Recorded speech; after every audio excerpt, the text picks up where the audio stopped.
എൻ്റെ ബിഗ് ബോസിൽ ഇത്രത്തോളം ഇത്രയും ദിവസം ആരും നിന്നാന്ന് പറഞ്ഞാൽ വലിയ ഒരു കാര്യം തന്നെയാണ്. വലിയ കാര്യമായിരുന്നു. 85-90 ഡേയ്സ് 3 വീക്സ് ഇപ്പോൾ ഒരു 1 or 2 വീക്സ് ഉണ്ടായിരുന്നല്ലോ. സോ ഇപ്പോൾ 3 പേര് ക്യാപ്റ്റൻസ് ഉണ്ടായിരുന്നു, ലൈക്ക് ഓൾ 3 ഓഫ് ദം. അപ്പോൾ ഞാൻ വിചാരിച്ചു വലിയൊരു കാര്യമാണ്, he will go to the finale and everything will happen. പക്ഷേ this is very unfair and unpredictable. This shouldn't have happened actually. So എന്തായെന്ന് അറിയില്ല. ആരെയും ഇഷ്ടപ്പെട്ട ഒരു കാര്യം എന്തായിരുന്നു ബിഗ് ബോസിൽ? ബിഗ് ബോസിൽ പറയാൻ പറ്റൂല. He loves making jokes, he loves having fun around people, and he's a very fun loving guy. അപ്പോൾ അങ്ങനെയൊക്കെ activities ഒക്കെ ചെയ്യാൻ, ടാസ്ക് ചെയ്യാൻ, I think he loves that. Performing tasks and like excelling in them, I think that's what he loved the most. Thank you.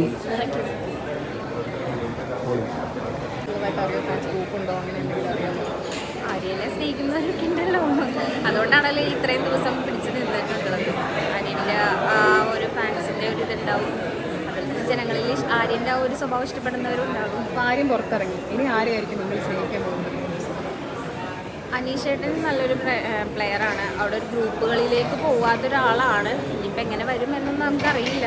അവിടെ ഒരു ഗ്രൂപ്പിൽ നിന്നൊരാളാണല്ലോ പോയി എന്നാണ് ഇപ്പോൾ എല്ലാവരും പറയണല്ലോ. ഏത് ലെവലിലേക്ക് പോകുമെന്ന് അറിയില്ല. അനീഷേട്ടൻ നല്ലൊരു ഗെയിമറാണ്. ആര് അനീഷേട്ടൻ തന്നെ കപ്പെടുക്കണമെന്നാണ് നിങ്ങൾ ആഗ്രഹിക്കുന്നത്?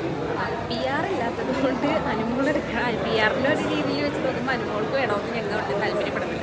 എൻ്റെ ഒരു വ്യക്തിപരമായ അഭിപ്രായമാണ്. എന്തുകൊണ്ടാണ് അനുമോളോട് ഇങ്ങനെ അനുമോള് ഡിസേർവ് അല്ലാതെ ഇങ്ങനെ ഫീൽ ചെയ്യാൻ ഒരു കാരണം? ശരിക്കും നെവിൻ അതിന് ടാസ്കിന് അവിടെ ഒരു ബിഗ് ബോസ് ഹൗസിൽ പറഞ്ഞിട്ടുണ്ട്, അനുമോൾ നീ എന്താണ് ഏത് ഗെയിമാണ് നീ ജയിച്ചിട്ടുള്ളത് എന്നുള്ള രീതിയിൽ ചോദിച്ചിട്ടുണ്ട്. ശരിക്കും പറഞ്ഞാൽ ഒരു ഗെയിം എങ്ങനെയൊക്കെ അലമ്പാക്കി എടുക്കാൻ പറ്റുന്നു അതൊക്കെ അനുമോളെ കൊണ്ട് സാധിക്കുന്നുണ്ട്, നല്ല രീതിയിൽ സാധിക്കുന്നുണ്ട്. അതൊരു നല്ല രീതിയിൽ കൊണ്ടുപോകാൻ അതിട്ട് നോക്കിയിട്ടില്ല. അനുമോള് അതുപോലെ തന്നെ അനുമോൾ ആര്യനെതിരെ ഒരുപാട് തവണ പറഞ്ഞിട്ടുണ്ട്. അത് നിരന്തരം ഓരോന്നും സ്ക്രീൻ സ്പേസിന് വേണ്ടി ഉണ്ടാക്കി പറയുകയാണെന്നാണ്. അനുമോളുടെ ഗെയിം അതാണ്.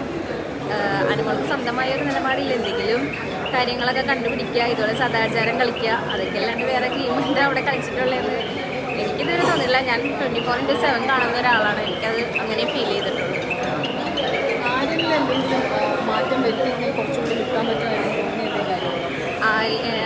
ആര്യൻ്റെ ഒരു മെയിൻ കാര്യം എന്ന് വെച്ചിട്ടുണ്ടെങ്കിൽ പെട്ടെന്ന് ഇങ്ങനെ തമാശ ഭയങ്കര കൂടുതലുള്ള ഒരാളാണ്. അത് മറ്റുള്ളവർ ഏത് രീതിയിൽ എടുക്കും എന്ന് നമുക്കറിയില്ല. ഒരു പ്രശ്നം ഉണ്ടായിരുന്നു. അത് കുറച്ചും കൂടി ഒരു സീരിയസ് ആയിട്ടൊക്കെ എടുത്തായിരുന്നെങ്കിൽ ഇപ്പോൾ ടിക്കറ്റ് ടു ഫിനാലെ ടാസ്കും കാര്യങ്ങളൊക്കെ നല്ല ടാസ്കിൻ്റെ കാര്യത്തിൽ ആര്യം നല്ല രീതിയിൽ തന്നെ കളിക്കുന്ന ഒരാളാണ്. പിന്നെ പുള്ളിയുടെ സംസാര രീതിയൊക്കെ വരുമ്പോൾ അതിൽ നെഗറ്റീവായിട്ട് പോകും. ഒരു ഫാൻ എന്ന രീതിയിൽ ഏറ്റവും നന്നായിട്ട് ആര്യം കളിച്ചുകൊണ്ടിരിക്കുകയാണ് പുറത്താണ്. എന്തുകൊണ്ടായിരിക്കും ആര്യം പെട്ടെന്ന് സഡൻലി പുറത്തായിരുന്നു? ഒറ്റ കാര്യം പറയുന്നത് അൺഫെയർ ആണെന്ന് മാത്രമേ എനിക്ക് പറയുള്ളൂ.